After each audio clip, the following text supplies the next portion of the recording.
نحمده ونصلي ونسلم على رسوله الكريم وعلى آله وأصحابه أجمعين أما بعد أعوذ بالله من الشيطان الرجيم بسم اللہ الرحمن الرحیم۔ ناظرین و سامعین، السلام علیکم ورحمۃ اللہ وبرکاتہ۔ قیامت سے پہلے کیا کیا ظاہر ہوگا، اس پروگرام میں آپ یہ باتیں سن رہے ہیں، اور میں آپ کو قرآن و حدیث کے مطابق بتا رہا ہوں۔ ذکر ہے دابۃ الارض کا۔ دابۃ الارض زمین پر چلنے یا رینگنے والا۔ آپ 12ویں پارے کے شروع میں پڑھتے ہوں گے نا، وَمَا مِن دَابَّةٍ فِي الْأَرْضِ إِلَّا عَلَى اللَّهِ رِزْقُهَا، کہ زمین پہ چلنے رینگنے والا کوئی ایسا نہیں ہے مگر اس کا رزق اللہ تعالیٰ نے اپنے ذمہ کرم پر لیا ہوا ہے، تو اس کو دابۃ الارض کہا گیا ہے۔ اور میں نے آپ کو قرآن سے اس کی بات سنائی آپ سے کہ یہ لفظ قرآن میں آیا ہے۔ یہ جو لوگ اللہ کی آیتوں پر ایمان نہیں لاتے، تقدیر پر ایمان نہیں لاتے، اوپر سے کلمہ پڑھتے ہیں تو سارے کلمہ پڑھنے والے مسلمان نہیں۔ کلمہ پڑھ رہے ہیں پھر بھی مسلمان نہیں، کیوں؟ اللہ فرماتا ہے فی قلوبہم مرض، ان کے دلوں میں مرض ہے۔ یہ منافق، اوپر کچھ اور اندر کچھ، زبان پر کلمے ایمان کے، دل میں ایمان نہیں۔ تو وہ جانور پہچانتا ہوگا کس کے دل میں ایمان ہے، اللہ تعالیٰ اس کو اتنا علم عطا فرمائے گا۔ بات ہو رہی تھی اس کے حلیے کے بارے میں نے آپ کو بتایا تھا کہ یہ حضرت صالح علیہ السلام، ان کی اونٹنی کا واقعہ میں نے آپ کو سنایا تھا۔ وہ اللہ کی طرف سے ان پر مہربانی کے لیے آئی، مگر انہوں نے، اس قوم نے نہیں مانا، تو ان کو کہا گیا بس 2-4 دن جو کھانا پینا کھا لو، لیکن انہوں نے اس اونٹنی کو ختم کر دیا اور قوم سمود پر عذاب آیا۔ تو ہمیں جان لینا چاہیے بہت سی باتیں ہمارے ہاں ہٹ درمی، ضد، اسٹبننس یا روڈنس یا پرائیڈ، تکبر کی وجہ سے ہم لوگ تقدیر کی، ایمان کی باتوں پہ نہیں آتے، بعد میں ان کے لیے ہمیں بہت سی سزائیں بھگتنا ہوتی ہیں اور آخرت کی سزا باقی ہے۔ یہ بعض علماء نے جو بیان کیا کہ دابۃ الارض کسی ایک جانور سے مشابہ نہیں ہوگا، اس کی ریزمبلنس کسی ایک سے نہیں، کئی جانوروں کی شباہت اس میں پائی جائے گی۔ ابو زبیر سے منقول ہے جس کے مطابق اس کا سر جنگلی بھینسے کا ہوگا، آنکھیں سور کی سی ہوں گی، کان ہاتھیوں کے طرح ہوں گے، سینگ ہرن کے سے ہوں گے، گردن شتر مرغ، آسٹرچ جس کو آپ کہتے ہیں، اس کی سی ہوگی، سینہ شیر جیسا ہوگا، رنگت چیتے کی سی ہوگی، دم مینڈے کی سی ہوگی، اور پنجے اور ٹانگیں اونٹ کے سے ہوں گے، اور اس کی دونوں ٹانگوں کے درمیان 12 ہاتھ کا فاصلہ ہوگا۔ اور ایک روایت میں ہے کہ اس کا منہ انسانوں کی شباہت رکھتا ہوگا، پاؤں اونٹ جیسے، گردن گھوڑے جیسی، دم گائے کی طرح، سینگ گائے کے مشابہ، اور ہاتھ بندروں کی طرح۔ یہ آپ نے سنا۔ کیا دابۃ الارض وہ سانپ ہے جو بیت اللہ کے تبرکات کی حفاظت پر مامور ہے؟ ایک سوال کہ دابۃ الارض در حقیقت وہ سانپ ہے جو خانہ کعبہ کا نگہبان ہے۔ امام قرطبی اپنی تصنیف میں یہ روایت حضرت عبداللہ بن عباس رضی اللہ تعالی عنہ کی سند سے بیان کرتے ہیں کہ حکم ربانی کی تعمیل میں اللہ کے برگزیدہ پیغمبروں حضرت ابراہیم، حضرت اسماعیل نے کعبۃ اللہ کی تعمیر کی۔ بیت اللہ میں آپ نے ایک گہرے کنویں کی کھدائی کی، جس میں ایک گہرا گڑھا کھود کر تمام قیمتی تبرکات، نوادرات، جواہرات محفوظ کر دیے۔ بنو جرہم یہ قبیلہ اس کے عہد میں یہاں سے سونا چاندی چورانے کے واقعات پیش آئے۔ اس کی روک تھام کے لیے قبیلہ جرہم نے یہ راہ نکالی کہ اس خزانے کی حفاظت کے لیے ایک شخص کو بطور نگراں، چوکیدار یا واچ مین یا جو بھی کہتے ہیں محافظ مقرر کر دیا جائے، گارڈ۔ بدقسمتی سے ایک روز اس شخص پر لالچ غالب آ گئی اور وہ کئی بیش قیمت تبرکات چرانے کے لیے کنویں میں اترا، اور ابھی تبرکات سمیٹنے میں مصروف تھا کہ اذن خداوندی اللہ کے حکم سے کنویں کے منہ پر ایک بھاری پتھر گر گیا۔ اب کنویں سے نکلنے کا کوئی راستہ باقی نہ رہا۔ دم گھٹنے سے اس شخص کی اندر ہی موت واقع ہو گئی۔ اس دن سے اللہ تعالیٰ کے اس گھر خانہ کعبہ کی محافظت کے لیے اللہ کی طرف سے ایک سانپ، اسنیک، مامور ہو گیا۔ وہ وہاں موجود ہے اور بیت اللہ کے تبرکات کی نگہبانی وہ زمین کے اندر ہے۔ اس واقعے کے لگ بھگ کوئی 500 برس بعد آفتاب رسالت میرے پیارے نبی پاک صلی اللہ علیہ وآلہ وسلم کے ظہور کے بعد جب قریش نے تعمیر کعبہ کا منصوبہ بنایا اور اس سے ملحقہ یعنی لگے ہوئے کنویں کی دیواریں جو کمزور ہو گئی تھیں اسے ڈھا کر دوبارہ نئے سرے سے تعمیر کرنے کا پروگرام بنایا، تو یہ سانپ نمودار ہوا اور اس دیوار کو توڑنے والوں کی راہ میں رکاوٹ بن گیا۔ اس صورتحال سے قریش گھبرا گئے اور انہوں نے مقام ابراہیم پر کھڑے ہو کر اللہ کی بارگاہ میں التجا کی، اے ہمارے رب، اگر تو اپنے گھر کی دوبارہ تعمیر پر راضی ہے تو ہمیں اس سانپ سے بچا، اس کی ایذا سے بچا، اس کو ہمارے لیے رکاوٹ نہ بنا۔ اللہ تعالیٰ کیونکہ ان لوگوں کی نیت ٹھیک تھی، وہ واقعی تعمیر کرنا چاہتے تھے، کوئی چوری نہیں کرنا چاہتے تھے، ان کی یہ دعا قبول ہو گئی، اور ایک چیل یا عقاب، فالکن کہتے ہیں آپ یا ایگل، آسمان سے وہ پرندہ آیا جس نے اس سانپ کو چونچ میں پکڑ لیا یا پنجوں میں پکڑ لیا اور مقام اجیات تک لے گیا۔ اس کے علاوہ یہ بتایا میں نے آپ کو کہ اس حوالے سے کہا جاتا ہے کہ کیا یہ وہی سانپ تو نہیں ہے، لوگوں کا ایک یہ خیال بھی ہے۔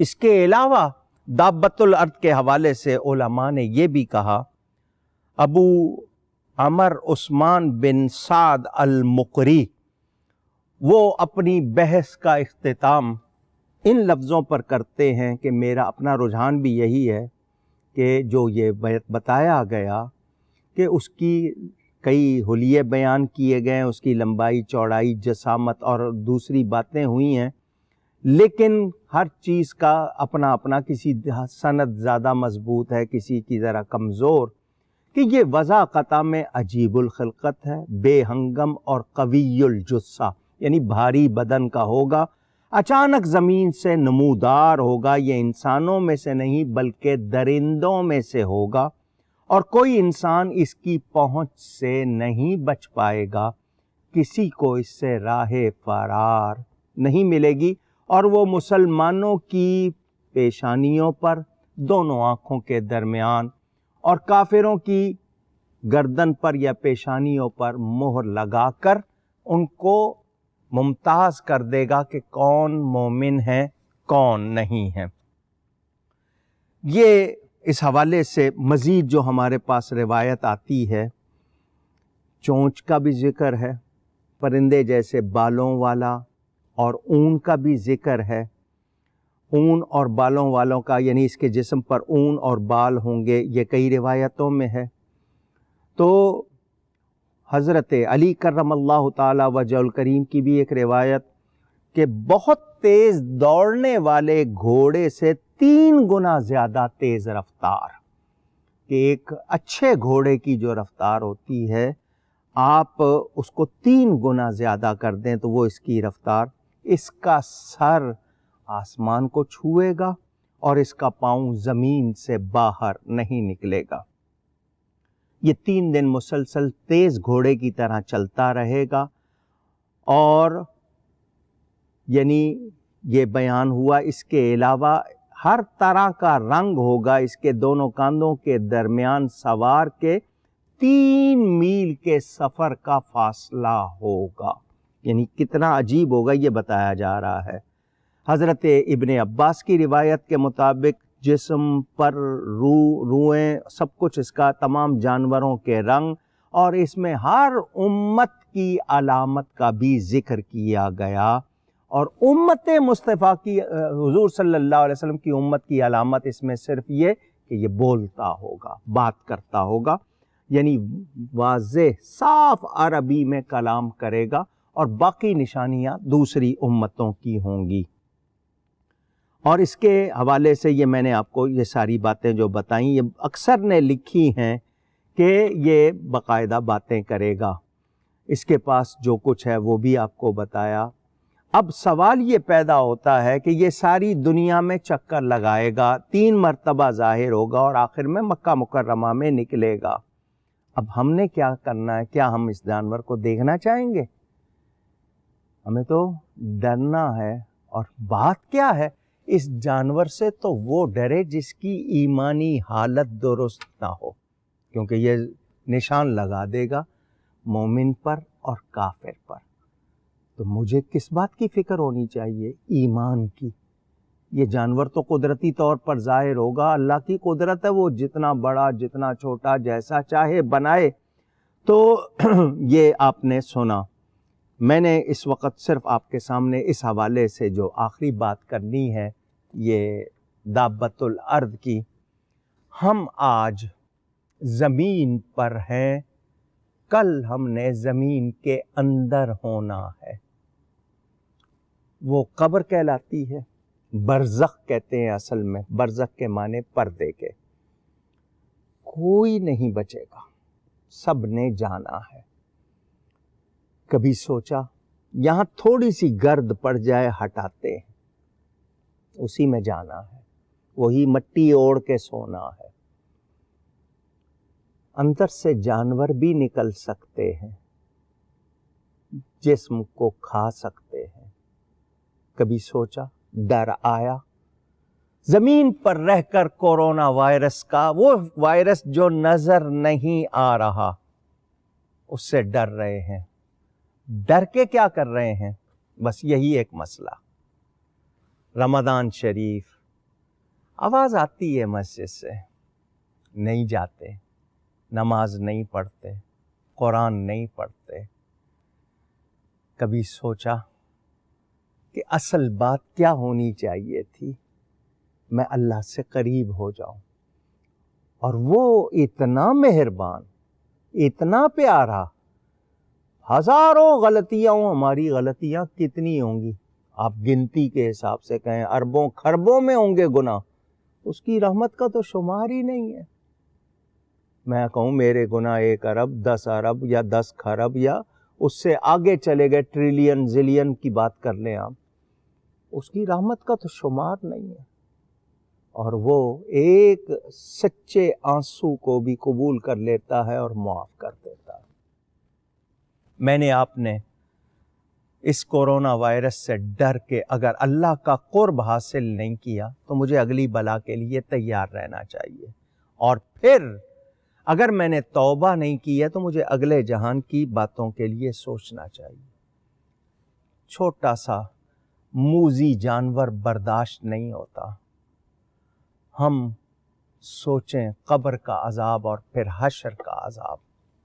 میں بھی اور آپ بھی، میں آپ سب سے زیادہ گناہگار، لیکن ہم تو کسی سے معافی چاہتے ہوئے بھی شاید اپنی انا کی وجہ سے، ایگو وہ فالس ہے، یعنی جھوٹی انا ہے، یا ویسے ہی ہم نے بنا لی ہے، ہم اس کی وجہ سے دوسرے انسان سے معافی نہیں چاہتے۔ حقوق العباد کا کوئی خیال نہیں ہے، ہم تو دوسروں کی مجبوریوں میں بھی فائدہ اٹھاتے ہیں، خوب منافع خوری کی ہے۔ اذان بھی دی ہے اسی شخص نے بلا کو بھگانے کے لیے، بلکہ جس نے کہا نا حرام کی وجہ سے یہ آتی ہے بلائیں، وہ حرام کھا بھی رہا ہے، کما بھی رہا ہے، پھر بھی نہیں ڈر رہا۔ کیا ہم خود کو بے وقوف نہیں بنا رہے؟ آئیے آج ایک عہد کر لیں کہ اب تک جو خطائیں ہو گئیں، آئندہ میں جان بوجھ کر کوئی خطا نہیں کروں گا، اور یہ جو نشانیاں میں نے قیامت کی سنی ہیں، میں اللہ سے یہی کہوں گا، یا اللہ اس قیامت کے میدان میں تیری رحمت کے سوا کوئی سایہ نہیں ہوگا، مجھے اپنے حبیب پاک کی شفاعت نصیب کرنا، ان کی رحمت میں رکھنا، مجھے معاف کر دینا۔ مگر میں اپنے بچوں کو بھی ڈر نہیں سکھا رہا ہوں خدا کا۔ ہمارے ہاں دوسروں کی چیزیں جس شدت سے ہمارے ہاں رچ بس رہی ہے، ہم کوئی خیال نہیں کر رہے۔ ہمیں مبارک راتوں میں بھی موسیقی چاہیے، ڈرامے چاہیے، فلمیں چاہیے۔ ہمارے ہاتھ میں سب کچھ آ گیا ہے، ہم اس پر کتنا وقت لگا رہے ہیں، اتنا وقت قرآن کی تلاوت کو نہیں دے رہے، نماز کو نہیں دے رہے۔ ہم رمضان میں روزہ رکھ کر جھوٹ بولنا نہیں چھوڑ رہے، غیبت نہیں چھوڑ رہے۔ یہ سب قیامت کی ہی نشانیاں ہیں جو ہم میں خوف نہیں رہا۔ پہلے لوگ اللہ تعالیٰ سے بہت ڈرتے تھے، ان کی ایمانی حالت بہت مضبوط تھی، انہیں یہ یقین تھا کہ اللہ تعالیٰ دیکھ رہا ہے۔ شاید ہمیں یقین کی وہ کیفیت حاصل نہیں ہے۔ کچھ نشانیاں بہت مختصر سی باقی رہ گئی ہیں۔ اس میں سورج کا مغرب سے نکلنا، اس میں دھواں ہے، اس میں آگ کا ذکر ہے، اور بہت ڈرتے ہوئے کہہ رہا ہوں، مدینہ منورہ کے ویران ہونے کا ذکر، کعبۃ اللہ کے ڈھائے جانے کا ذکر۔ مجھے میرا رب معاف فرمائے۔ یہ کچھ نشانیاں آپ کو اور بتاؤں گا آئندہ نشستوں میں۔ گفتگو میں مجھ سے کہیں کوئی غلطی ہوئی، اللہ کی بارگاہ میں توبہ کرتا ہوں۔ آئندہ نشست میں ملاقات ہوگی۔ والسلام علیکم ورحمۃ اللہ وبرکاتہ۔